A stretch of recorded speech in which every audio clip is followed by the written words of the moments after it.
Hello and welcome to Your Hometown Solutions. I'm your host, Jean Newell with Waterview Realty.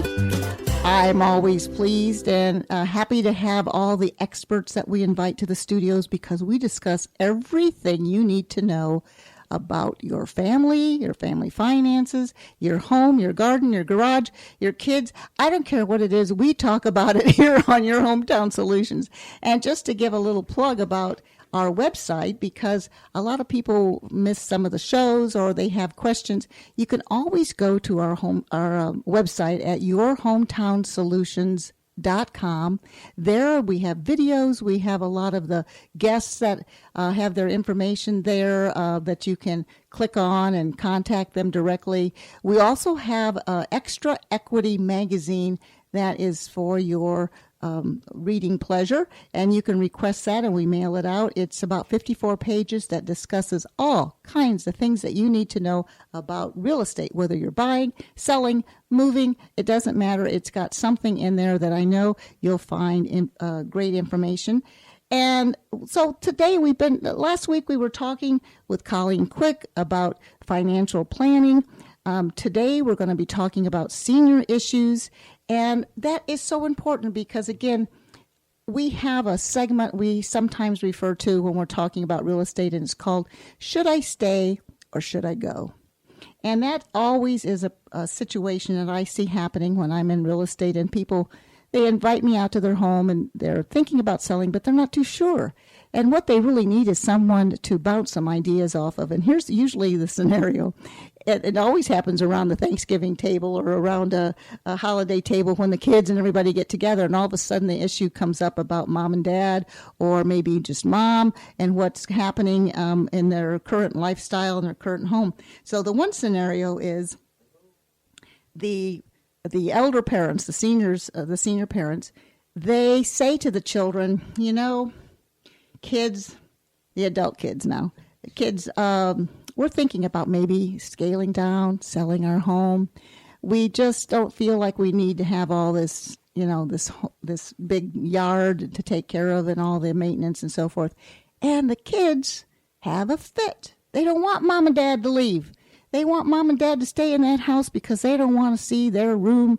They want to keep their room in some kind of a preserved from the 1970s when they were in school. They want to have that home site, that homestead that they're used to growing up in and being there on holidays. They don't want their parents to leave. So you have that scenario where the whole family's not behind the parents. And then the flip side of that is the kids. Every time they visit mom and dad's house, they start seeing there's more and more things going wrong. There's a lot of work that needs to be done. They don't want to hear that dad, who's 70 years old, is climbing on the roof again to do something. And they're holding their breath trying to keep mom and dad safe in their current house. And they're trying to get them to look at various options that they have available and the different living styles. But mom and dad got their heels, keyed in there to the ground, and they don't want to budge. So you always have some conflict sometimes in the families on should I stay, should I go? And we always say we have kind of like a service. It's a free service. We like to have somebody let them feel like they can bounce some ideas off of us because sometimes it's not important for them to sell their home. Maybe they need to keep their home available to them and rent it so they can afford to go somewhere else and use that rental money into an assisted living. So there's a lot of things. You don't always have to sell your home on a situation like that. But we want people to know that there's alternative living, there's different styles, there's different things. And of course, the first thing that comes to mind is 55 plus. A lot of people know that as a senior living where you buy another home, maybe the yard work is taken care of for you, the roofing, the painting of the outside, and at least you still have a house, but you don't have a lot of upkeep. So that might work good for some people. And again, depending on your situation, once I think the physicality starts to decline a little bit, then I think it's more important to start looking at assisted types of living. And that's what we're going to talk about today. We're going to talk about various care for seniors. And with so many senior housing options available, it's easy to feel confused and overwhelmed by the vast number of care types and styles of senior living communities. It's important to learn the terminology and the differences between senior care solutions that are out there, because you have to make the right choice for yourself or your family. So I'm happy to have in the studios with me today Michelle, not Michelle, but Michelle, like the Beatles song, Michelle Taylor, and with us today from the Fountains of Melbourne Senior Living. Welcome, Michelle. Thank you. You got your name, you said, from your father, because he liked that Beatles song. The one and only song he actually liked and listened to. That's right, because I like the way you spell it, with the Mechelle, Taylor. Now, let's talk about a little bit about your background. You're the sales director at the Fountains, but let's talk in general about the various types of senior living, because everyone has mishmashed it all together and they call it assisted living, when sometimes it's not really assisted living they're after something else, but they don't know the terminology. Let's talk about independent living communities. Let's start there. Okay. Independent living is really for those people who are just that. They're still independent. They're still doing for themselves. They're still living their life. However, they don't want to deal with the stress of upkeep anymore. Maybe they're no longer able to drive, eyesight issues. Maybe they just don't feel like cooking anymore or dealing with the cleaning of the day-to-day. Mm-hmm. So independent living allows them to live a stress-free lifestyle. They are able to live on their own terms. Most independent livings are a month-to-month rental. There are some that are going to be a year-long lease, but it gives them the freedom to live on their terms, make choices for themselves, decorate an apartment the way they want to, make it their home. Mm-hmm. I know some people will call that maybe a retirement village, or sometimes even 55-plus communities, senior apartments, or continuing care retirement communities. They have all kinds of names for that, but somewhere that it's an apartment, but it's perhaps they've got the libraries, they've got the cafeteria or the restaurant where they can go down and get their meals. Some of them provide meals every day. Some of them you can make your choice and different things like that, right? So every community is going to have its own level of service and amenities. Mm-hmm. I like to explain to people that senior living, especially here in Brevard County, is very much like the fruit basket on your table. Right. You have apples and oranges and pears and bananas. They're all called fruit, but they all have a different flavor, a different smell, mm-hmm. a different texture. So finding the right community for the right feel for you is what's most important. So the Fountains, tell us where that's located in Greater Palm Bay. We're actually in Melbourne. Mm-hmm. We're on Stack Boulevard, 4451 Stack Boulevard. Just north of Palm Bay Road. It is north of Palm Bay Road, mm-hmm. yes, off of exit 176 of 95. So you're actually an independent living community, but you also have assisted living there as well. That's one of the nicest features about the community. We offer full apartment homes to all of our residents. People can move in with the knowledge that as their needs change, as time goes on, if they need more support, they don't just need the meals and the housekeeping, the transportation anymore. Now maybe they need someone to help them with their medications, or they're not as stable getting in and out of the shower. Mm-hmm. Now they can make that transition into a like-sized apartment home in assisted living, have help available to them 24 hours a day, and provide them the safety and the security, and yet still maintain their independence to live their life on their terms. I know I had a friend that lived there at the Fountains, and we visited her often. And it was a beautiful apartment. It was like a 2-bedroom, mm-hmm. 2-bath, had a balcony that overlooked a little lake, I believe. Yes. And she had a car, but sometimes you have regular transportation, like a little minibus there.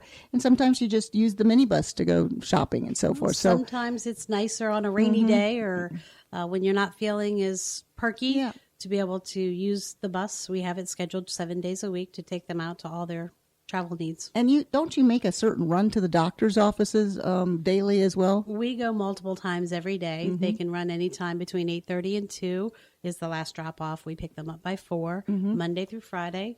So they don't have to live on a specific day. They can just make their appointments as they need to. Oh, that's great. Because I know they also have planned activities and they take them different places. They'll go to a theater in Bureau or something. I don't know. You have all kinds of events that come up. We have a wellness program that is 6 dimensions: physical, emotional, spiritual, social, intellectual, and vocational wellness. So all of our activities fall into various categories, from Bible study to theater trips to playing cards to a lecture about the Civil War. It could be any variety of topics or activities going on, fitness classes. Got to keep the mind, body, and spirit all moving and active.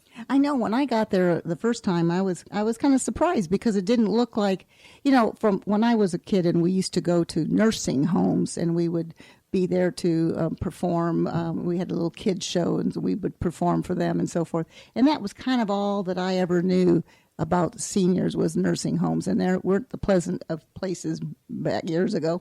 And when you go into some of these new assisted livings as well as independent living communities, they're like going into a little resort. Exactly. They have pools. They have, all kinds of facilities. And it's just like you're walking around. They even have little beauty shop and all those different things. Kind of a mini city within the city. Exactly. Providing all of those services and amenities out to the residents to allow those that maybe can't get out as often to still have the niceties of day-to-day life. So we've talked about assisted living. Now, the next step from assisted living, I know you don't have this at the Fountains, but we're just going to be generally talking about senior living, the next step would probably be nursing home, where they would go to get full-time care and so forth. So that would probably be the next step from assisted living. Assisted living, there's several levels of assisted living. Different licensures allow different levels of care. Okay. But getting to a skilled nursing facility is generally someone who needs 24-hour medical monitoring. Someone who is maybe not able to get out of bed at all, maybe needs feeding tubes or constant oversight by a doctor so that their health is able to be maintained. They're no longer safe to live in that resort setting. Mm-hmm. And a lot of times people have to recover from an operation at a nursing home on a temporary basis as well. So a nursing home isn't always just... They can also be a rehab center. Mm-hmm. So after a surgery to go and regain strength or to relearn how to walk or dress yourself or do those things that maybe you didn't have the strength after the surgery to do. Exactly. To relearn.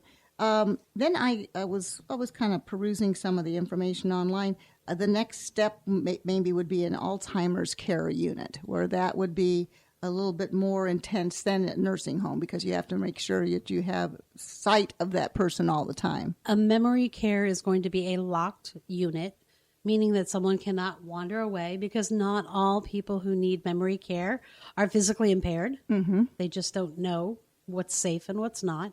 So they need to be in a less open area. Maybe they get anxious easily, so it needs to be a little quieter, a little more controlled. Mm-hmm. Not everyone who develops Alzheimer's or dementia is going to need a locked unit. Some people can continue to live out their lives through assisted living with the supportive care and reminders and cueing. But when needed, a locked unit of memory care is a good place to be. In that particular case, and I'm bringing up something now that kind of off the top of my head, but sometimes you have a couple who need to move in together. It's a married couple, let's say, and they start off as assisted living, or let's just say they first start off as independent living, and one becomes more of a candidate for the assisted side. Can you move the whole couple over to assisted, or is it just the one partner? At the Fountains, we are able to transition them together. They move from an apartment into another apartment in the assisted living area, and that's just for us to be able to go door to door. Mm-hmm. Everyone has the same amenities and services, and it's not separated in any way. But they live together. One can be independent, and one receive the services that they need to maintain their health and well-being. Mm-hmm. Do they now? And I'm just curious on this. On the assisted living side, is there some kind of a monitor? So every morning you check them. Do they answer the phone, or do they buzz in with a? Actually, in independent living, we have a daily check-in button. Okay. And we do check on those once a day that have not contacted us or we haven't seen in the course of the morning. In assisted living, because the nurses and the CNAs are continuing to move in and out of the apartments to deliver medications or help with showering or getting in and out of bed or just good mornings, that we know what's going on as far as that goes. But they do have an emergency pendant if something happens in between those visits. I imagine in the very near future, these emergency pendants will actually be more like a Bluetooth, and you'll be able to monitor them the entire time. You'll know where they're at in the apartment and what they're doing. Yes, yes. That's right around the corner. We're all going to be monitored. So you've been listening to Michelle Taylor, a senior lifestyle expert from the Fountains of Melbourne. And we're here to discuss a lot of the different choices out there for seniors because, again, you may be in a situation, and it's not always 65 or 70-year-olds. Sometimes you might even get someone that's younger than that need to have independent living community. Is that right? You don't have to be over a certain age. Usually, as independent is going to be a 62 and up for independent living. By law, assisted living can't have a age requirement because it is a medical need. But again, you want to find the right fit for a person. Independent living does generally average about 86 years old when they're coming into us. Wow. So people are staying at home longer. We're encouraging them to come out and explore and educate themselves to see what their options could be. Because a lot of people, as you said, you remember the old nursing home. Mm-hmm. Many people have that vision of what senior living is, and they don't want anything to do with it. Then they walk through the front door, and they're amazed at what life could be. They never envisioned it to be that luxury lifestyle, that freedom to enjoy life, follow their passions, and be involved in the things that maybe they didn't have the energy for anymore. They used to love to paint, and they used to love to play cards, or they love to travel, but just dealing with the house and the upkeep and the grocery shopping and the cooking takes all the energy all day long. Mm-hmm. So they've given up the fun, and they just focus on getting through the day. Our goal is to give that back to them and let them enjoy life again. Well, I know when I visited there, we actually would have lunch. Sometimes we have dinner, and it was nice. They could invite. So many times a month you could invite someone to come join you for dinner or so forth, and you can even, I think you could even reserve the room, the restaurant part of the what would you call it? The dining area for parties or receptions and so forth. Or you have other rooms as well as you could do that. We have 3 unique dining rooms, an all-day dining program, 7 a.m. to 7 p.m. Over 30 entree selections daily, but residents are able to bring guests anytime they want. We do ask that they make reservations for parties over 6, just because that way we can have tables available to them. But anytime, but they serve you just like a restaurant. They Yes. come. You have a nice waiter or a waitress, and they had, if I remember correctly, like a buffet for salad. I mean, it was really quite nice. The other time that I went to the Fountains, I've been there several times, as I had a special needs dog. It was called a Space Coast Therapy Dog community, and my dog was being trained to be one of the special needs dogs. And what they did is they formed this group, and you went to every Saturday. You had to go 2 or 3 different places. That was either hospitals or assisted living or independent living or schools or various things. And the dogs were there because a lot of people miss their pets, and they like the. See the dogs or the cats and so forth. You still have those visitations from the therapy dogs? Some people don't feel that they're still able to keep up with the care of an animal, so they very much enjoy having the therapy animals come in. We do a Share Your Pet Day, but we are also a pet-friendly community. So if someone does have a small dog or a cat or a bird, and they don't want to part with that, it's a part of the family. We love our animals. That's right. I forgot about that. Go ahead and bring them with them and maintain that life. Only now we can spend more time enjoying it. I know you see this on the news every once in a while when they're talking about lowering your blood pressure or your heart rate and so forth, that people that pet animals, not only does their heart rate slow down and they relax, but so does the pets. Yes. And that was just on Good Morning America a couple days ago about how the pets like it as well, and long strokes for the pets and almost like hypnotizing them. So there's a health benefit there as well. So if someone was just curious of what you had to offer, should they call and make an appointment to come see you? Can they just stop in, or how would you like to see that happen? I do prefer to work by appointment because I want to be available to my guests when they arrive. If I miss someone else and they walk in, they may have to wait. But if that's all they can do is walk in, we will definitely try to accommodate them. But they can call me at 321-984-1494. Ask for Michelle, and I'll be happy to talk with them. They can also go to our website at lifeatthefountains.com and look at floor plans, see our calendar and menus and things like that. That's right. There's floor plans on there because you have like studios. We have about 13 different floor plans. Wow. So finding the right size that's going to fit your lifestyle. And I know we probably can't get into all kinds of pricing and so forth today, but in general, what do you see? Let's start with assisted living on a whole. I just pulled some figures up off the web, general websites of anywhere from about $2,800 to $4,500 a month. Would that seem like it fits into the generalities of Brevard County? It depends because there's so many different options. Depending on the size of your apartment. Depending on the size, the community. There are some that are supplemented with Medicaid, and those will start at around the 22 mark, and others go clear up to $6,000 and $7,000 a month, just based on the care needs and how much support community is providing to that specific resident. Let's talk a little bit about Medicaid, because again, a lot of people, they get to retirement age or they have a situation and they have to, one or both parties need to go into an independent living community or an assisted living, and they don't have money set aside for that. Maybe they've lost it all, or something has happened, or they don't have long care insurance. And I'm not even sure long care insurance would even fall into that. Long-term care does in fact pay for assisted living. It does not pay for independent living, but it will pay based on the policy, and every policy is different, has different criteria that must be met by the community as well as the person wanting to use the policy.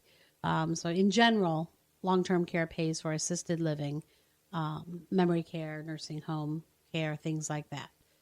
So for the person who, go ahead, I'm sorry.